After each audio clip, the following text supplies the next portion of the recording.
Welcome to the March to a Million podcast with Greg DuPont, founder of the Wealth Solutions Network. In this podcast, Greg shares his journey to positively impact 1 million lives by creating an army of financially minded attorneys who embrace an expanded role in their clients' lives. Greg and his guests challenge the status quo in the legal profession and the financial services industry, and show attorneys how they can improve their lives, provide greater value to their clients, and experience greater professional satisfaction. Join us in this movement and strengthen your business by learning how to solve your clients' most pressing financial problems. Hello and welcome to another March to a Million podcast with Greg DuPont. Greg, today you are interviewing Mike Ringel. All right, tell us about who he is and why you're interviewing him. So Mike is the first person I'm bringing in as part of my effort, broadly speaking, to normalize the way that other people in professions have embraced what we're calling financial advocacy here. So Mike was a trained CPA that went across the aisle and started becoming a financial advisor, just like we're talking to attorneys about. And he also does work with attorneys and knows lots of attorneys that do things similar to what we're talking about in WSN. So I think you're really going to enjoy this conversation with Mike, where we kind of dig into the reality of trying to kind of switch from being a one size fits all type of I'm an attorney or I'm an accountant and I don't do this other stuff, to saying, hey, I'm an attorney, I do this stuff as well. Or in his case, I'm an accountant, I do this stuff as well. So stay tuned. I'm sure you're going to enjoy this conversation. Hello and welcome to today's episode of March to a Million. And my guest today, I'm very excited to have on with me today, is Mike Ringel of Wealth Design Group. Mike is a professional like you and I, and he's made a transition. He's gone through the change that many of you are going through as members of the Wealth Solutions Network. And I want to have Mike kind of share his journey with you because I think it's very instructive as we watch people from these other disciplines. Mike happened to a CPA for many years. He calls himself a reformed CPA at this point in time, just like I call myself a reformed attorney. So Mike, thank you for spending some time sharing your thoughts with us. And if we just start with your story, I think that's a compelling place to start. No, I appreciate you having me, and I'd love to share. I started out as still am a son of a physics professor who believed in lifelong learning. And my whole life was being trained to be an accountant because A, I loved it, and B, he was not a business person. And I decided I wanted to be. So from an early age, I had my own businesses. I was filling out the green sheets and putting things in columns and counting money. I used a program called VisiCalc, which is the precursor to Lotus 1-2-3, which is the precursor to Excel. And went to school, started working for one of the large firms. And on January 2nd, 1990, Touche Ross merged with Deloitte. And I already had the CPA exam passed. I had great evaluations. And on September 17th, 1990, I was let go, along with 70 other first years. The reason being, it had nothing to do with me. It had to do with there were 140 of us, and they only needed 70 of us. So I experienced the first downturn in the market, kind of like what's going on today in consulting and accounting. Offers are being delayed. People are leaving the industry in droves. Not enough people are going into the industry for a lot of reasons. And I decided I went back to get my MBA from NYU. And I studied marketing and investing, entrepreneurship, and I didn't want to go back to corporate America. My parents felt that was the safe place to be. And as we all know today, nobody works for the same company 40 years, gets the Rolex and leaves. And especially today, most companies don't even have pension plans. So I believe one of the biggest problems with retirement today started in the 80s with the invention of the 401k plan.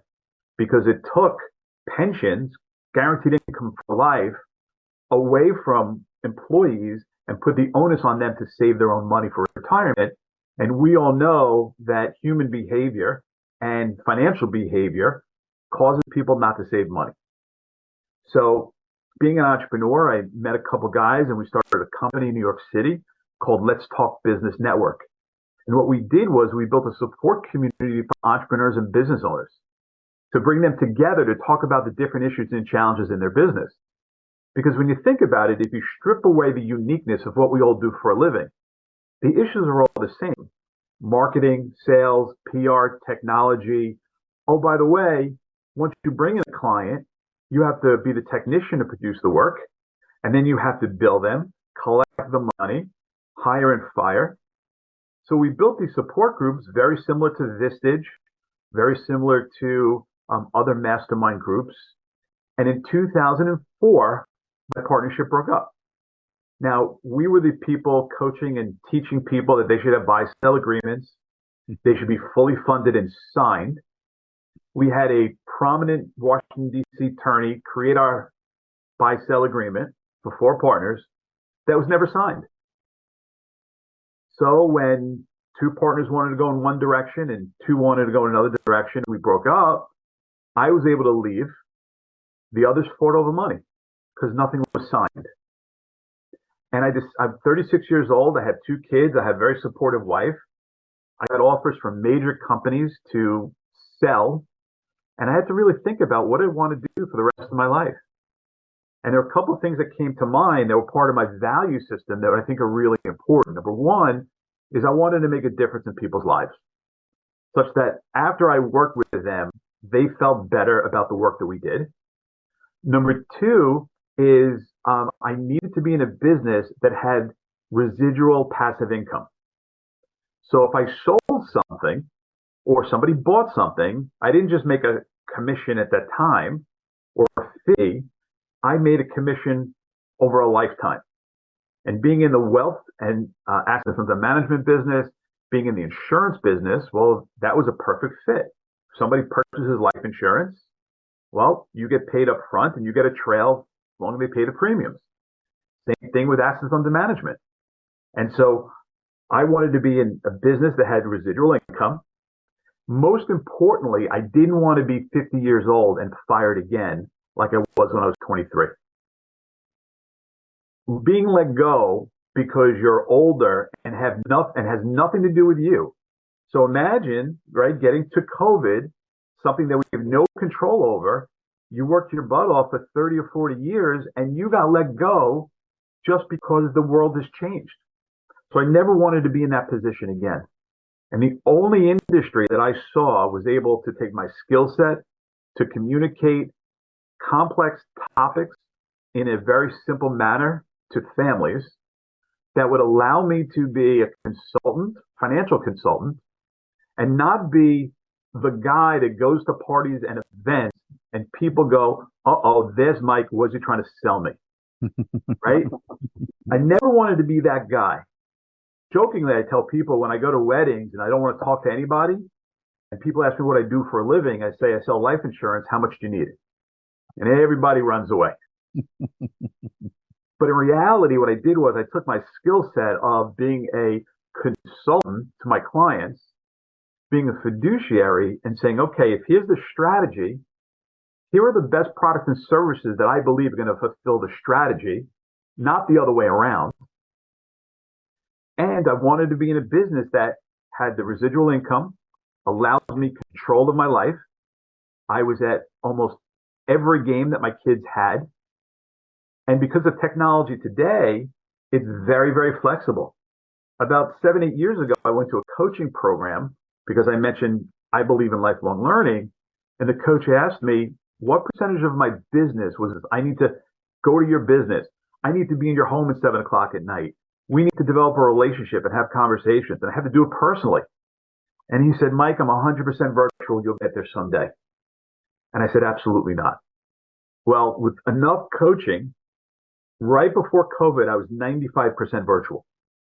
I had to teach families how to download GoToMeeting before Zoom even came along to say, look, I'll be more than happy to meet with you 7 o'clock at night.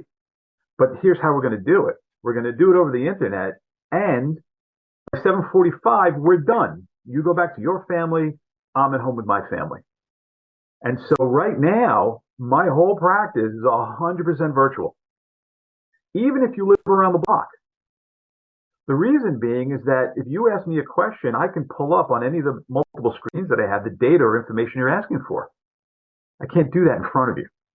So I've transitioned from being a CPA in the corporate world to being an entrepreneur who works with business owners, helping them deal with the issues and challenges in their business, to doing the same thing just from the financial point of view for the last 20 years. I'd like to touch on something you said there, because it's part of the training and the mindset that we believe are the cultural touchstones of what we're building here at WSN. And that is when you mentioned that you look at yourself as a consultant. Yeah. And very much the culture that we're trying to create, and the approach is, hey, we are not salespeople selling product. Right. We are consultants that are learning and uncovering the real issues, the problems, helping people get from their current state to their desired state. And that's what we're doing, is we're delivering that desired state through proven processes. And that sounds like exactly the way that you approach your business. Am I hearing that correct? Absolutely. In fact, again, people relate us to car salesmen, right? They don't want to talk to them. They know that they got to talk to their boss. We got to make a deal. I went into a Buick dealership many years ago, and I met with a gentleman who was at the time a professional. He was 60 years old. And we sat and we had an adult conversation about a car. I didn't feel like I was being sold. I didn't feel like he was trying to get one over on me. In fact, when we crunched the numbers, he turned the screen around and he sat there and he showed me exactly what he was doing and why. So when I wanted to get the alloy wheel protection, he put in the information and poof, there was the number. There was no mystery. He wasn't trying to sell me. He was trying to provide a service because I wanted to, like you said, improve my life by getting a new car. And so I do the same thing in my practice. Is we have a process that our clients experience, and then we have recommendations. Because we charge a fee for planning. When I started in the business 20 years ago, you didn't charge a fee, right? You did the work. If they bought life insurance, you got paid. If you bought disability insurance, you got paid. If they bought some investment, you got paid. And many years ago, a colleague of mine said, no, Mike, you're a professional. You need to charge for your time. And what happened was my office was in a lawyer's office. I worked with a divorce lawyer who she would do the divorce and I would do the financials. And she was getting $400 an hour. And I sat there going, I'm as smart as she is. I'm just not charging for it. And I'm giving away my intellectual property for free. What I discovered was it had nothing to do with the number. People were willing to pay a fee, but here's the problem. It was my self-worth that was the problem. I didn't believe I was worth $400 an hour. And until I did, I was able to charge it. And I'll never forget the time I sat with a client and they asked me what my fee was, and I felt the gargling in my stomach. I said, and they didn't want to move any money. They said, Mike, we're not moving money. We're not buying anything. We just want your advice. I said, great, $3,000. As I'm sitting there, his wife says, do you take credit cards? I said, no, I prefer a check. And she wrote me a check. I closed the door and I'm like, holy cow, I got $3,000 to do financial consulting for a family. And what happened was, because I did the right thing by them, they wound up purchasing products from me, and I earned $47,000. I'm so glad that you shared that, because that's I had a similar journey with asking people to pay for a plan. Yeah. And what I'm trying to do at WSN is, as I say, took me 15 years to make these mistakes. I'm going to help you get to where you need to be in 15 weeks. And when you ask and you require a fee for a plan, yep, you're elevating yourself. And as you were as a CPA, as attorneys are, hey, we get paid for our intellectual property. We're not using this as some form of marketing gimmick to sell you a product. And in my ability to get people from current state to future state and with their buy-in increased exponentially when I put the value on the journey and say, you're going to pay me to be your guide to get you where you need to go. Yeah, absolutely. So with your particular operation, when we talked off before, that you've got a lot of attorneys that you've come across that have also similarly made the journey that we're talking about, and some of them are doing quite impressively, if I recall correctly.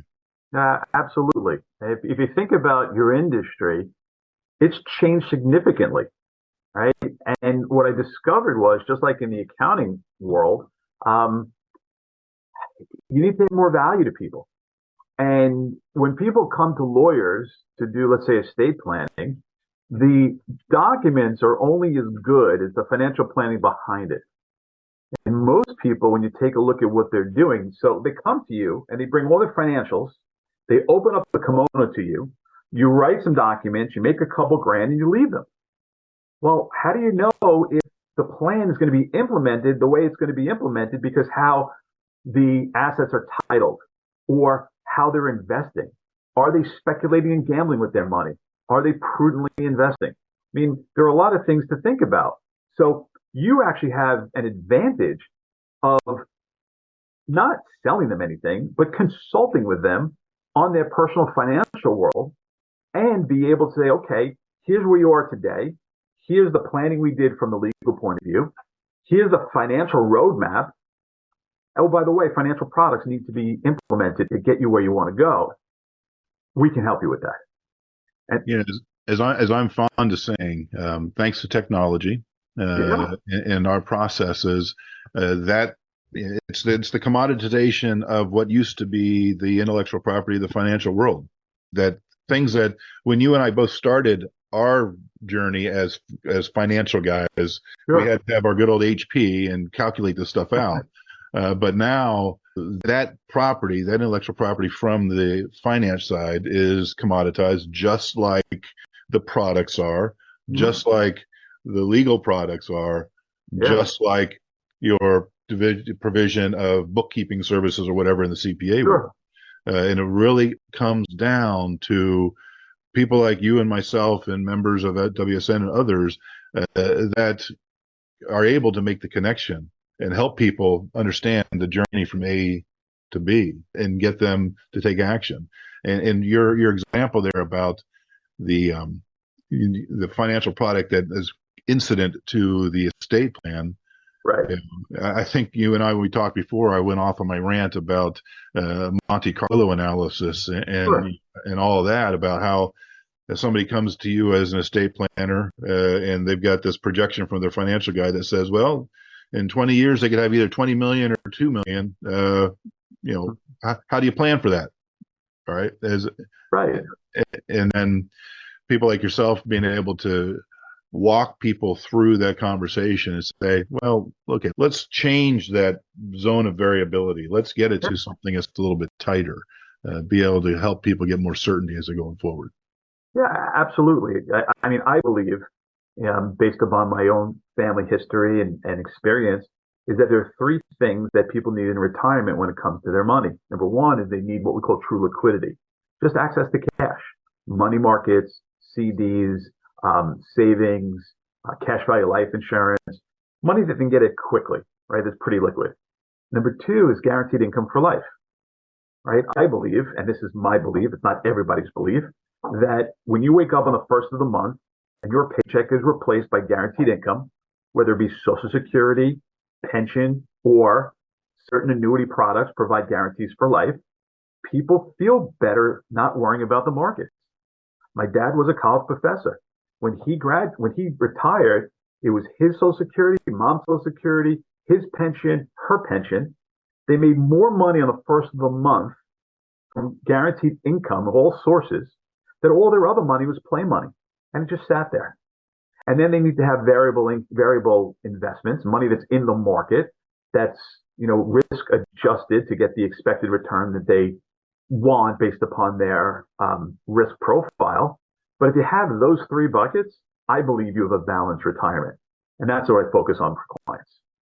I'm going to ask you a kind of a loaded question. Yeah. Because I'm a guy that kind of every once in a while likes to throw a rock at the industry just because. Yeah. And you're one of the good ones. I've come across. I'm sure between the two of us, we probably know thousands of financial advisors. Oh yeah.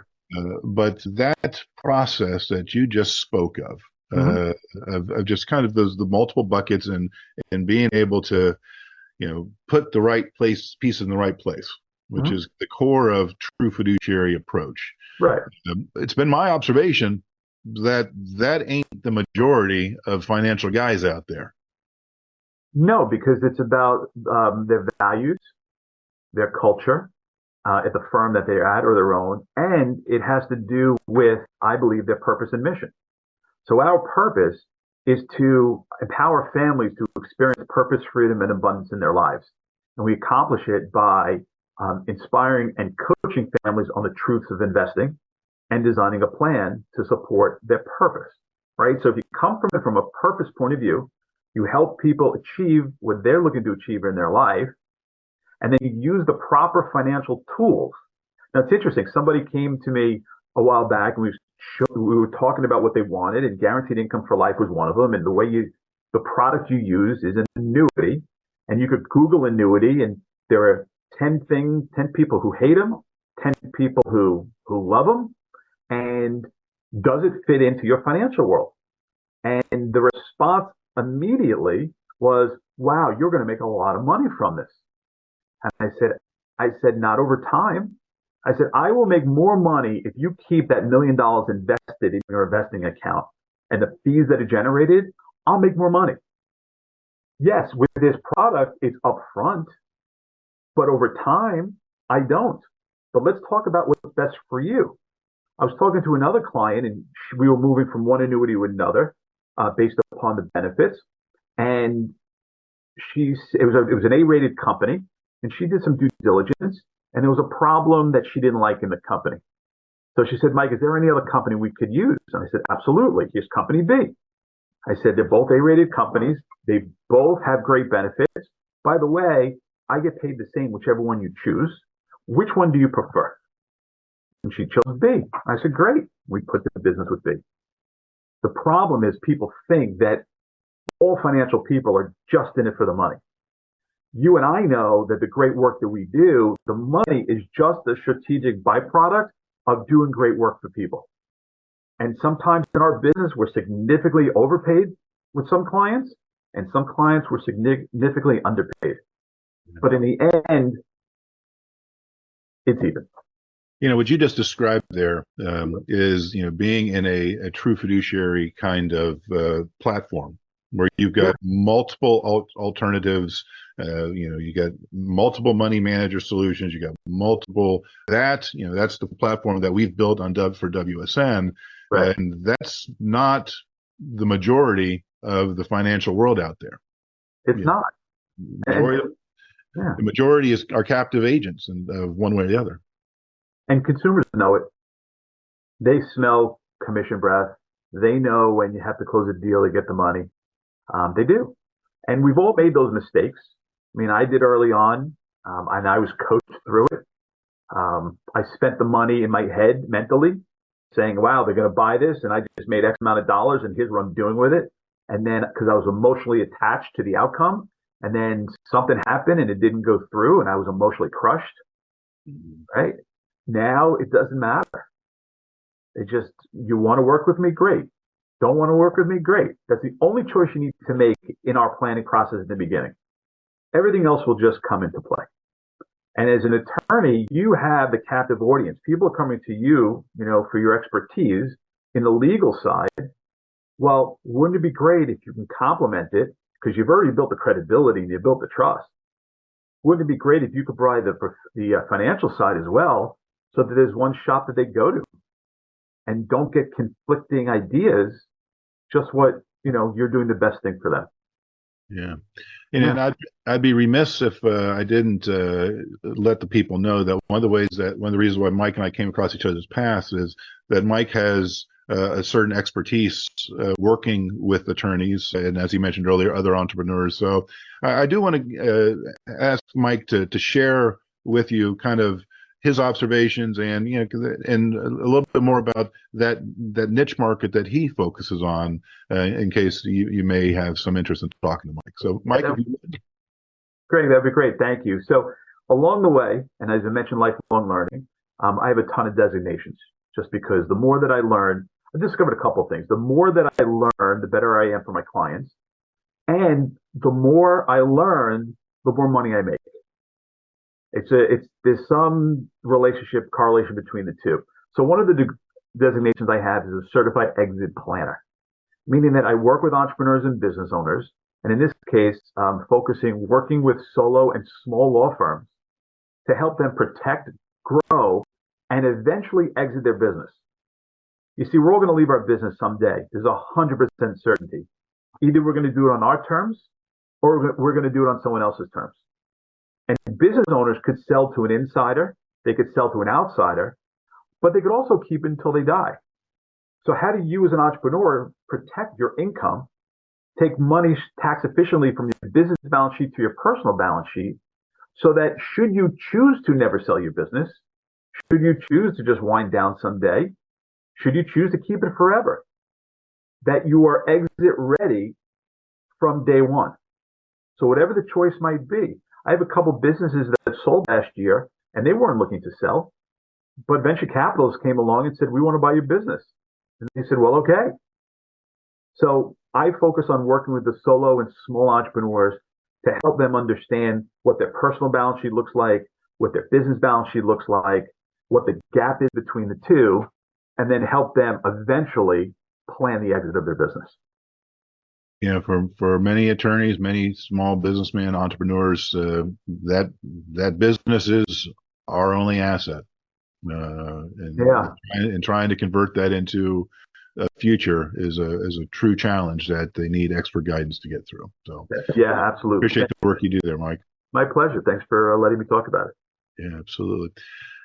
So as we wrap up today, as I mentioned at the outset, I wanted to bring Mike on as one of the examples of other professionals. And as he talked about his journey, he's like you. He was a professional, and he's brought that professionalism that he learned, that was in his blood, to provision of solutions, just different solutions that he was doing before. And that's what you're doing here at WSN as well. So I'd like to say, Mike, if people did want to reach out to you, how could they get a hold of you to have a conversation? Sure. They can call me. My number is 917-734-4748. And my email is mringel@wealthdesignGroup.net. So feel free to give me a call or send me an email, and love to have a conversation. Thank you for listening to the March to a Million podcast. Click the follow button to be notified when new episodes become available, and get in touch with our team by visiting our website at www.wealthsolutionsgroup.biz, or give us a call at 614-432-8065. The information covered and posted represents the views and opinions of the guest and does not necessarily represent the views or opinions of Wealth Solutions Network. The content has been made available for informational and educational purposes only. The content is not intended to be a substitute for professional investing advice. Always seek the advice from qualified financial service providers with any questions you may have.